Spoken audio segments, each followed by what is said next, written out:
What about this ransom stuff? $400 million. I remember the days, as I told you before, of the so-called Iran-Contra affair. And after the Reagan administration, I and Landmark Legal Foundation represented former Attorney General Ed Meese. He hadn't done anything, except a very positive effort made to try and figure out what actually took place. And you remember President Reagan.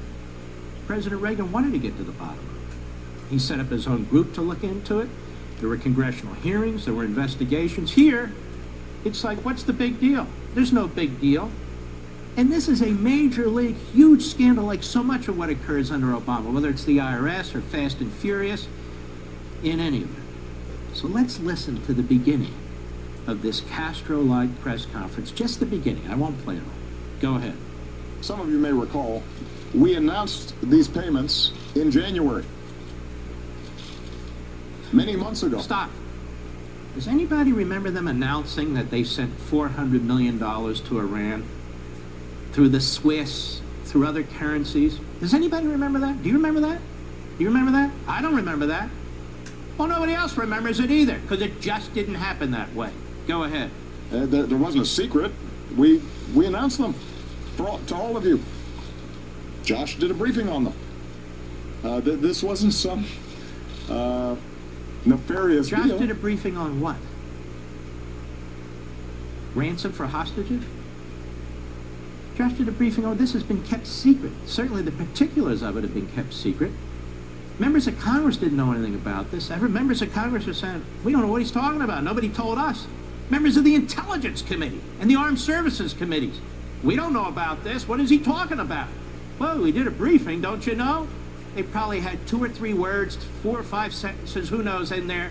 But when you get down to the bottom of it, people didn't really know what was taking place. $400 million in foreign currencies delivered. At the same time, they released 4 hostages, and we'll show you that in a second. Go ahead. And at the time, we explained that Iran had pressed a claim before an international tribunal about them recovering money of theirs that we had frozen, that as a consequence of its working its way through the international tribunal. You know, this whole international tribunal, Iran is a terrorist regime. Yesterday, do you know they executed a teenager because the teenager was gay? Did anybody tell you that? They killed the teenager because the teenager was gay. What is it about human rights and liberals? Notice Obama won't say a word about that, and yet he infers from 200 and some years ago conduct on the American people. I don't know of anybody who's 250 years old, do you? So they murdered a teenager yesterday in Iran in violation of international law because the teenager's gay. Whether he's gay or not is beside the point. They murdered him. And here we're talking about international tribunals. He's talking about, we sold arms to the Shah of Iran. We were paid money by the Iranian government. The Islamo-Nazi regime in place now knocked off the Shah of Iran's government. And so we never sent them the weapons. And we never gave them their money back because we're at war with them. And they're at war with us and the rest of the free world. And so now it's in front of an international tribunal. Well, why should anything be in front of an international tribunal? We're dealing with a terrorist state. Terrorist means they don't follow international rules. And so that's what he's talking about. Go ahead. The assessment of our lawyers that we were now at a point where there was significant litigation risk and we could end up costing ourselves billions of dollars. It was their advice and suggestion that we settle. And that's Stop. The dishonesty of this man, his deceitfulness, knows no bounds, much like Hillary Clinton. There was a story out yesterday that said Department of Justice lawyers, who may have even agreed that we should do this deal when it was presented, said it shouldn't be so close to the release of the hostages because it would look like ransom. It would look like ransom money. Now notice, he won't bring it up, but he doesn't bring it up, just so you know, in the whole press conference, and he's never asked about it. He's asked about Donald Trump more than he's asked about this. Go ahead. These payments represent. And it wasn't a secret. We were was a secret. Nobody knew how much. Nobody knew what was going on. Nobody knew about the foreign currency. It was a secret, and Congress wasn't briefed on it properly. Go ahead. With everybody about it, and it's interesting to me how suddenly this became a story again. That's point number one. Point number two, we do not pay ransom for hostages. We've got a number of Americans Unfortunately, yes, we do. Whether it's in the form of cash, like they just did to the regime in Tehran, or we'll swap 5 Taliban, loathsome, genocidal, maniac generals, I call them. You remember they were in Guantanamo Bay for a rat fink who went AWOL over in Afghanistan. You remember that? Well, what's that? Go ahead. being held all around the world. And I meet with their families, and it is heartbreaking. And we have stood up an entire section. All right, enough of this. Now, one of the freed hostages, Pastor Saeed Abedini, was on the Fox Business Channel. And he was asked about this. What took place when you were freed? You got on this plane? What took place? Go ahead. First of all, I'm so thankful for my freedom and my, nothing is being like free and life of being free. So, but I just remember the night that we've been in an airport, just take hours and hours there. And I Stop. We were at the airport, hours and hours and hours there. Go ahead. One of the intelligent police head that was with us, that why you are not letting us to go to the Switzerland plane. And he told me we are waiting for another plane. Stop.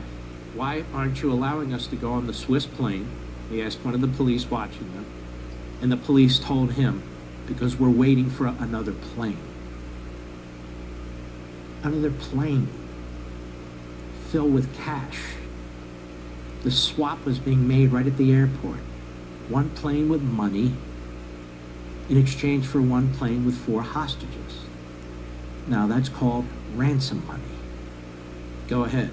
And if that plane take off, then we're going to let you go. So did they actually take you out of the prison that you were in? Now let's stop there. Just from a journalistic point of view, I'm not a journalist. He's telling his story. He's getting right to the nub of it, and she interrupts him. Now, why would you interrupt him? He's telling you the story. I can tell you this as a lawyer, when you're doing a deposition or you're examining somebody, let them finish. Let them say what they're going to say. You'll have plenty of time to ask a second question. Anyway, go ahead. And I want to get to the conditions that you had to live through in just a moment, but they took you out of your prison and brought you to an airport? Yeah, we were... Stop. He already said he was at the airport. Sorry. You just interrupt the guy. He's telling... I'm sorry, this is so annoying and frustrating to me. He's telling you, I'm at an airport. I'm waiting for the airplane. I talked to the police. Why are we waiting so long? Because there's another plane coming. Then we're going to make a swap. And she interrupts him. And she says, we'll talk about your conditions later. You were at the airport? Yes, he was at the airport. He wasn't at Baskin and Robbins. Go ahead. At the airport for a night, and they told us You slept there at the 20 airport? minutes. Yes, for a night. And they told us you're going to be there for 20 minutes, but it took like hours and hours. We slept at the airport, and when I asked them why you don't let us go, because the plane was there, pilot was there, everyone was ready that we leave the country, they said we are waiting for another plane, and until that plane doesn't come, we never let you go. So Lady, please. Shh. Okay. So he says they stayed overnight. They were waiting at the airport. The police guy says to them, we're waiting for the other plane to come. And if the other plane doesn't come, we're not releasing you. It is so obvious that Obama and his administration are lying to us. And that they pretend, oh, we told you about this in January. Told you about it in January? That's a big issue. Oh, I told you about it in January. The media, oh, okay, you're right. Go ahead. actually another plane came, and did they then put you on that plane, or were they just waiting for that plane? And, I think you know where I'm going with this. Or were they effectively What she's waiting trying to say is, that other plane coming, that wasn't another plane to take you, right? Maybe there was something on the plane. Go ahead. for the money to come in before think- they then let you take off? Yeah, they didn't talk about money. They just told us about told me about the plane, and the plane of Prime Minister of Switzerland was already in Iran, which we came back with that plane actually. So the reason that they said you're here in the airport was just because we are waiting for another plane. Okay, so what happened? Did the other plane eventually land, or did it land at another airport somewhere else? After that, they never told anything to me, and I didn't see anything. So do you have any idea how many hours you actually waited for this other plane to for land? a night? We went to the airport. I think it was like 2-3 p.m. and we waited there for a whole night, and we flight. I think. Stop there. This is very key. They waited there a long time. That's the point. Because they were coordinating their release with the provision of the money. That was the prime minister or the president of Switzerland's plane. And they were waiting for the other plane to come with the money. And so that's what was being organized. Go ahead. After at 10 in the morning. So, knowing what you know now, and obviously, of course, you're tremendously thankful for your freedom, and it's wonderful that you're here and able to tell us about all of this. But knowing what you now know, with word of this $400 million that was given to the Iranians in an unmarked cargo plane in Swiss francs and other currencies, do you think they paid a ransom for you? I'm very grateful about my release and freedom, but there's still some people, like no one knows about Robert Livingstone. There are some people still left behind, and actually Christians who are still in prison. And after all these deals and the process that a negotiation started, human rights situation got worse in Iran. Mm-hmm. 2 days ago, some of my friends in Rajai Shah prison has been executed. They have been just because of their faith. They've been Sunnis and, good people, but they've been executed. Every Wednesday they executed 100 people. Mm-hmm. So the situation actually gets worse for the human rights. It hasn't gotten worse. Do you think, Pastor, that they paid a ransom for you, the U.S. government, to the Iranians? I think what I believe is just we call them terrorists, and I don't believe that they're going to use this money for just building of orphanage, which I was arrested for that. But I prefer that the politicians answer this question. And truth is, he wouldn't have any way of knowing unless somebody revealed it to him, or he actually saw the money being presented. But there's something else he said. Every Wednesday they'd kill about 100 people. Didn't he say that? Every Wednesday they would murder about 100 people. Why are we making deals with these people? Why are we even sitting down negotiating anything with these people?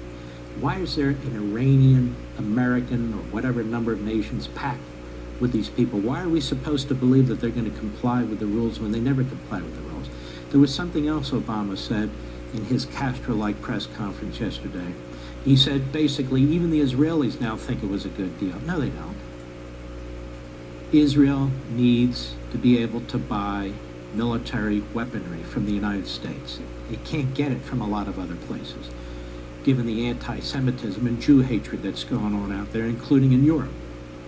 Now, they're building new alliances with countries like India and so forth. But the fact of the matter is they have to rely on us to purchase a lot of these products, and they're trying to build their own military-industrial base too, and they have to some extent. And they've built some great weapons. Now, that said, the Obama administration is basically, as a condition of selling these weapons, told them to keep quiet about the Iranian deal. So then Obama comes out and he says, even the Israelis think it was a good deal. No, they don't. Nobody thinks it was a good deal. That's why they lied to us like this. This is why they kept so much information from us. This is why this fraud, Ben Rhodes, remember we talked about him on Levin TV, those of you who've been with us for a few months? You remember him in the news and so forth, how they put out lies to the media. Much of the media knew they were lies, but were perfectly happy to repeat them. I mean, this whole thing has been a dishonest fraud. That's why you have a treaty provision in the Constitution, so all this stuff can be debated openly in the Senate. You need a supermajority to adopt it, to ratify it, and so we, the American people, know what's going on. Everything's done in the shadows. And so Obama could go out there and lie, like he so often does. This was a pathetic press conference, not only because of Obama, but because of the press, as usual. 4, 5 questions, as I recollect, about Donald Trump. Just throwing him softballs underhand over the plate about if he's fit to be president. Cares what Obama thinks. The man least fit to ever be president of the United States. But the media are there not to get to the bottom of this. And I remember during the Reagan years, during the Iran affair, how every little thing was hammered. How they had this huge congressional hearing. You remember this? Those of you who are old enough, remember it was played on TV? Remember Ollie North's testimony? Remember his lawyer, Brendan Sullivan, was objecting to some of the questions? And one of the congressmen told him he's not to object. Remember Brendan Sullivan? And he said, what am I, a potted plant? I'll object if I want to object all I want. I'll advise my client if I choose to advise my client. Finally, somebody spoke up. I remember all those, in all the hearings. And an 8.5-year independent counsel investigation by the loathsome Lawrence Walsh. I remember all that. I remember calls for Ronald Reagan's impeachment. I remember efforts to try and impeach him. I remember the politicization of the whole thing. There's nothing like this. $400 million to an enemy regime that says it's going to destroy the United States of America, it's going to destroy Israel, an enemy regime now in place. $400 million, part of $150 million, actually in addition to $150 billion. $150 billion. Obama will leave office come January. Obama will leave office come January. Whomever else the next president is, look what we're going to have to deal with. An utter and complete nightmare.